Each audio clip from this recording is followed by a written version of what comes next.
Ukraine arrests spy aiding Russian strikes. G7 pledges more aid amid escalating conflict. Ukrainian security forces have arrested a suspect accused of spying for Russia in the capital city of Kiev. According to Ukrinform, the arrest took place under the supervision of the Prosecutor General's office. The suspect, a Kiev resident, has been charged with treason under Article 111, Part 2 of Ukraine's Criminal Code. The man reportedly caught the attention of Russian intelligence after expressing pro-Russian views during a random video chat on the chat roulette platform. He was later recruited by an elite unit of Russia's military intelligence, GRU, and began gathering intelligence on local businesses believed to be involved in military production for Ukraine's armed forces. The Security Service of Ukraine, SBU, confirmed that the suspect had ties to a special GRU unit.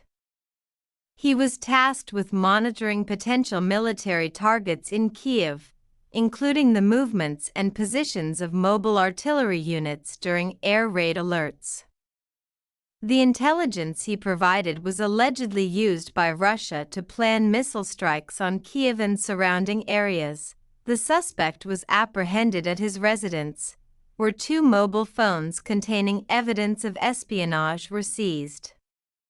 He is currently in pre-trial detention without the possibility of bail. Meanwhile, Russia's Ministry of Defense announced a large-scale strike using high-precision missiles and unmanned aerial vehicles, UAVs, targeting Ukraine's defense industry facilities in Kiev. Command centers, ammunition depots, military airfields, and fuel storage facilities were among the targets. The city of Odessa also came under attack, with at least 19 fires reported. Several civilian facilities in Kiev, including an empty commercial center and unoccupied buildings, suffered damage. Ukrainian President Volodymyr Zelenskyy described the assault as one of the largest on Kiev, criticizing the U.S. for being hesitant to exert stronger pressure on Russia and calling for more concrete actions. According to Ukraine's Air Force, the large-scale assault involved 315 UAVs, 2 Kn-23 ballistic missiles, and 5 Iskander cruise missiles. At the same time, Russia successfully tested a new short-range, multi-purpose missile capable of striking both aerial and ground targets. Developed by the Chelyabinsk Development Cluster, the missile can be deployed in both air defense systems and short-range tactical operations.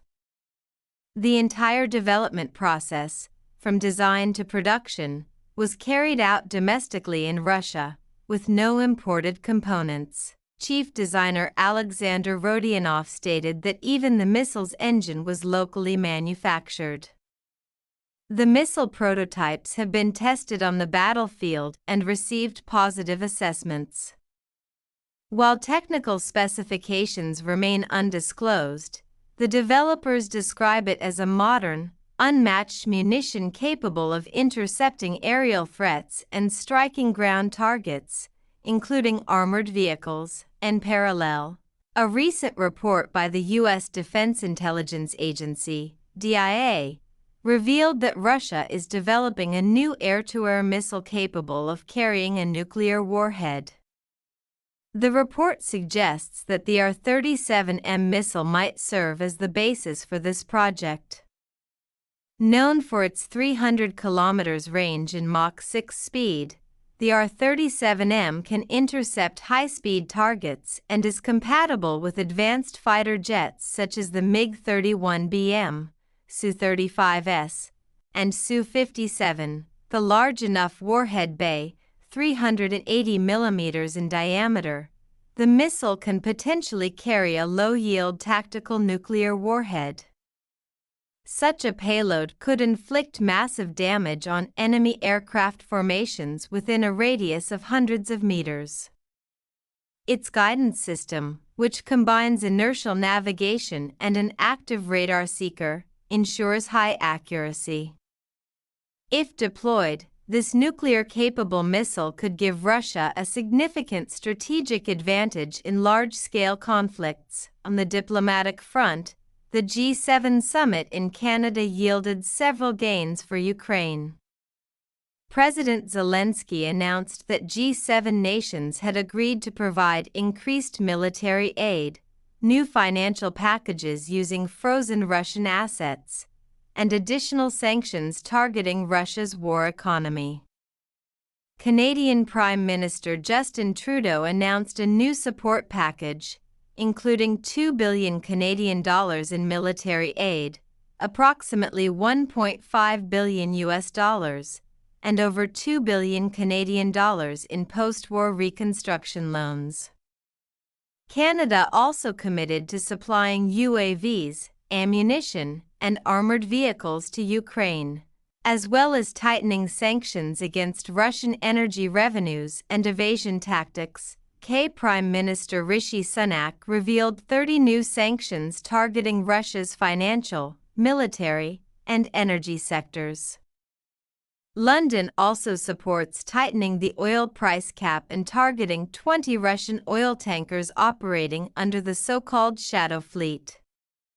However, the summit concluded without a joint statement, as U.S. President Donald Trump refused to endorse harsh measures against Moscow. In response, Canada issued a chair's summary instead, acknowledging Trump's efforts to seek a just and lasting peace in Ukraine and calling on Russia to reciprocate Ukraine's unconditional ceasefire offer. President Zelenskyy had to cut short his visit to Canada and return to Kiev after a fresh missile attack on the capital. He urged allies, especially the U.S., to act more decisively in forcing Russia to end the war.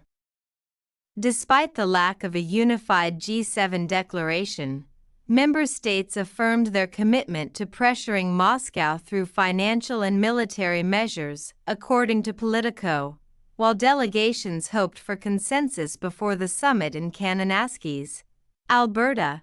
Trump's firm opposition to a strong statement against Russia led to a diplomatic impasse. One Canadian official disclosed that due to Washington's unique stance, no draft declaration on Ukraine was circulated during formal negotiations.